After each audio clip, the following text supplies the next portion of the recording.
what kind of users do you expect at Avalos to like use it and really like it? Yeah, so because the tagline is the useful website, like basically we're targeting a lot of people who are in transitional life stages. Mm-hmm. So, for example, if someone's planning a wedding for the first time, they are more likely to ask a friend who's planned a wedding, what venues did you look at? What caterer did you use? How did you find your DJ or your band?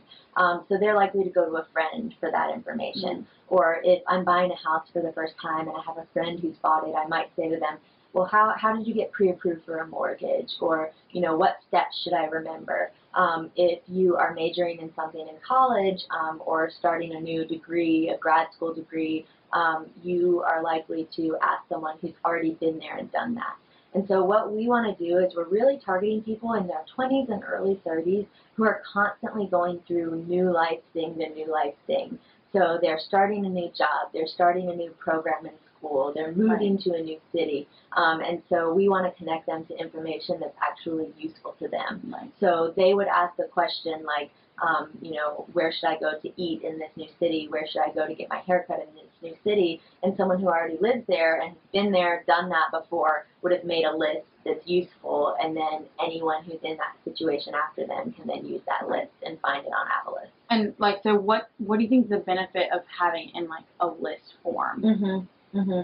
So we are basically operating under the premise that information is becoming more and more abundant online. That's why you're seeing this rise in analytics and big data, because information is just growing at this amazing rate. And we feel like even though information is available online, it's basically unorganized, and it's difficult to consume. And so we basically are doing two things. We're saying, hey, let's get experts who've been there and done that before, or who happen to know a lot, whether it's about rock climbing or weddings or whatever it is. Get people who've been there before to make a list, to share their information. And while they're at it, let's have them organize the information so that it's structured and that it's easy for other people coming after them to quickly consume. Okay. And so going back to talking about like the emotional aspect, like that being like a help, making you feel useful and making you feel like you're helping others. Like, how important do you think that is? It's like a yeah. I think that it's important. I think that any time that that you can get, two reasons. I think that any time that you get validation from other people, it encourages you to use a website or a social network. I mean, that's why it's so important for Facebook to have the like button, because you post a picture and suddenly it's liked by 20 people. That's validation that what you just did is cool, or that picture that you just posted is pretty. So as people, psychologically we like validation. And so if I make a list and I know that people comment on it or people like it, that's validation just in that sense. But I think that also we need motivation sometimes to do things online, because we have so many options of things to do. We can post to so many different websites. And so if you know that you're posting to a website that will actually help people, you know that it was just a nightmare planning your wedding, and you're like, I wish that someone had told me this. How many times do we say, I wish when I started my first job that someone had told me this, so I'm going to tell you. Yeah. It's that thing that's already happening, that people are saying, I wish someone had told me this, so I'm going to tell you. And we're giving them a place to do that, to basically share their experience and their knowledge with the world to help the world out. Right. Okay. It's very important to be connected to other websites in this day and age. I don't think that it's effective to block your website off.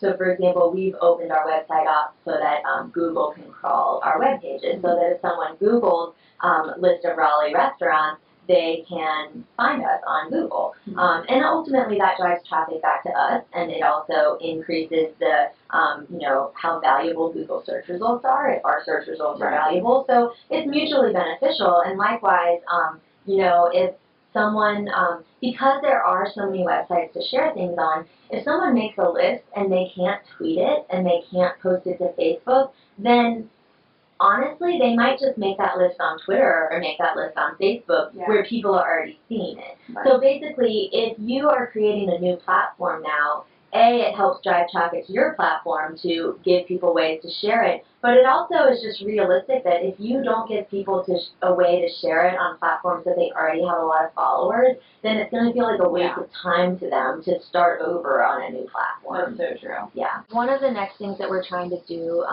we launched our minimum viable product about 3 or 4 months ago now, and so we've been testing it out, testing various marketing strategies.